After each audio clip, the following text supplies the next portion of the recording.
Hello, everybody. It's your host, Nicole of the 50 Conversations podcast, and I just want to welcome you to the bonus episode. The bonus episode is a little bit different from my normal episodes. Instead of interviewing career changers about their stories and their backgrounds, I'm going to dive into a topic that I am passionate about and hopes to give you some advice for your career as you move forward. So today's bonus episode is going to be all about upskilling. Specifically, how do you upskill yourself? And I'm going to dive into this term because it's a term that's being used a lot lately. And for a lot of people, it's kind of hard to figure out what it actually means. What does it mean to upskill and how do you do it?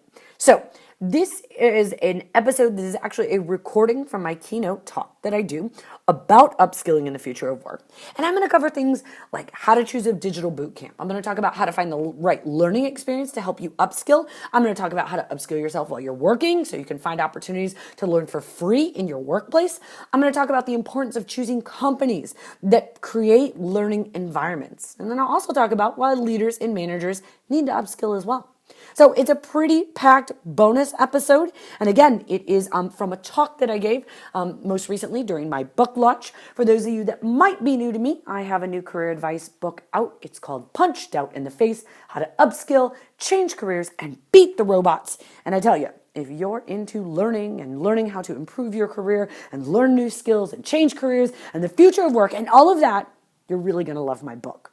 Now, if you want to contact me and talk to me about this, you can always reach me at hello@50conversations.com. Say hello, tell me a story, tell me what you're thinking about this whole upskilling process, and also if you'd like to hire me to come into your organization and teach people how to upskill, you can reach me there as well.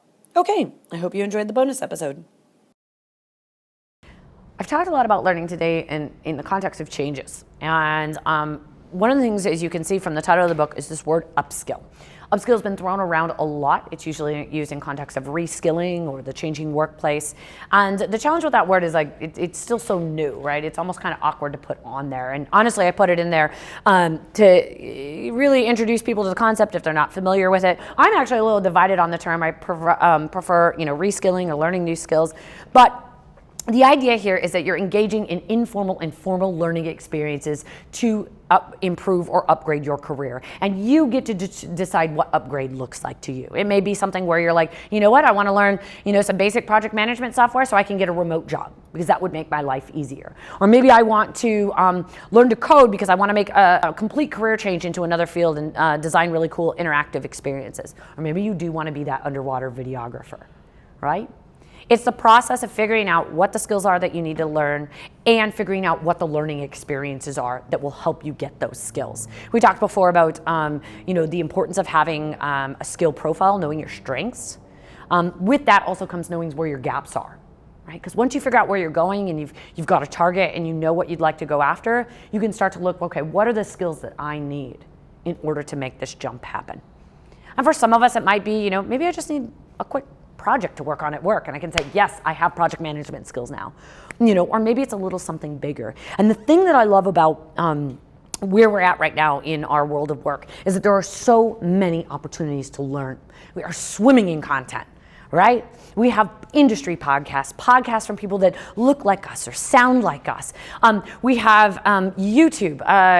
There's something like over 50% of people use YouTube for career purposes. Swimming in content, right? Part of this, just because we're swimming in content, but we also need to learn how to use that content.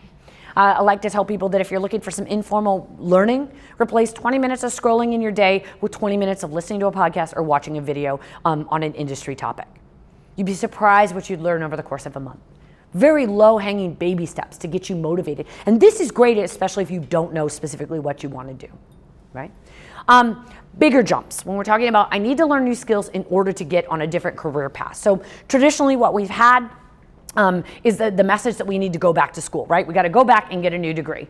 Well, for some people that might work, and there's no shame in doing that. In fact, a lot of schools nowadays are offering online programs that can help fit, the busy workers. There's a school I talk about in here, Western Governors University. They are designed for online learners. They are nonprofit and accredited. Highly accredited. So they are designed for the online learning experience and the working adult. And you can finish a bachelor's degree if you only have part of a bachelor's degree and so on. Then you have what are the skill-based online programs. So examples of that might be a local company here called Treehouse Learning. Another one is Skill Crush. It's run by women who will teach you you can learn to code, you can learn interaction design and things like that. And these are short-term intensive skill-based programs to learn a specific type of skill. So it's not the big degree program where you're going to come up with a degree. You're going to have some practical skills. And oftentimes you're going to work on a project during that and come out of it with a portfolio. In fact, that's as you go through the book, I go through all of these learning experiences and I actually talk about what you need to look for in a program. Because with all of this choice comes some not so good stuff that's out there. And you need to be able to sort through what's legitimate and what will really make an impact on your career and your learning. And I give you some ways to look at that. One of the things you can look for as you look for online learning or skill-based programs is the opportunity to build a portfolio. Because employers oftentimes are looking for proof. And if you don't have the experience, you fall into kind of that trap of, oh, I don't have the experience, but I want to get this job, but they won't hire me without the experience, but I can't get the experience if they don't hire me. Having a portfolio where you can work on real world projects is incredibly valuable. And a lot of these learning opportunities offer that. The other option we're seeing a lot of right now are digital boot camps, right? We've heard about General Assembly is a really well-known one, Flatiron School, Thinkful, Metis for data science. They're teaching those digital and data skills that I talked about that are so important right now for mid-career professionals. And they have in-person intensive, so you could go full-time during the day. You could do it at night part-time. You could do it online. And a lot of them, the majority of them, the good ones, as a matter of fact, will offer career support. So they'll help you with your resume. A lot of them have mentorship. I will say when it comes time to evaluate digital boot camps, and I do talk about this in the book, get to know their teaching style because it will be different. These are intensive boot camps. Sometimes you're paired with somebody. Sometimes you're given a mentor. Other times you work in groups. Okay? They tend to hire industry professionals, which is great in a lot of ways, but just because they're an industry professional does not mean they can teach. Just like professors doesn't mean they can teach, right? So get to know them. A lot of times with digital boot camps, they will have a free intro course. So you can go and experience it. Lambda School is an online school that is teaching software development, and they offer, there's a new trend in these spaces to do what's called an income share agreement. So you pay no money up front and then you pay a portion of your salary afterwards. This is a new way of financing things. To that I would say read the fine print because Wall Street will hold your debt. And there's no guarantees what happens with Wall Street, and I do point that out in the book. But for some people who don't have access to opportunities or other ways of doing things, that is an option for them. Trade-offs. Then there is the DIY route. The idea of building your own training. This is really good for self-directed learners. I encourage you to get to understand your learning style. If you haven't checked in with yourself on what learning feels like, start trying. Start with some self-directed learning. Try planning out in your week. You had mentioned baby steps, right? Do a couple things once a week. Watch a video. Take an online course. Coursera, great platform, right? They partner with universities all over the world. You can do specializations. There's one, I just went through one for IBM in data analytics. You can explore these courses, and Coursera will try to get you to buy the subscription certificate. You don't need it. You can audit the courses. And so try one of those, and then reflect on how the experience is. Was it easy to make time for yourself? Where were your challenges? I learned that I prefer people when I learn. Shocking, I know. I really struggled with online learning, and I still struggle. I've gotten better, but I miss the ability to be like, hey, what just happened there? I don't understand, right? And in some cases, they have Slack channels or they have forums. I don't really like forums. I feel like it's just an empty space, and I'm putting questions into the wind. But for some people, they really like it. And for a lot of these programs, they actually have TAs that sit in those forums, and they will answer your questions like that. So look for the learning community when you're looking for online programs. How do they support learners? It's a big part of selecting an online learning program. So with the DIY learning, what I see is people kind of learning skills on the fly and then applying them to their place of work.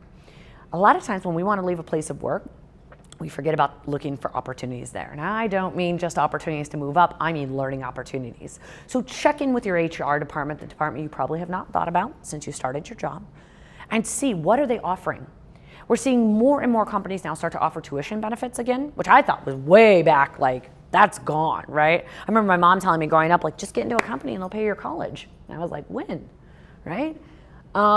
But they're starting to do that, and there's more of that happening. And maybe you decide that's what you want, and you go work for those kind of companies, right? Talking about getting crushes on companies and doing your research.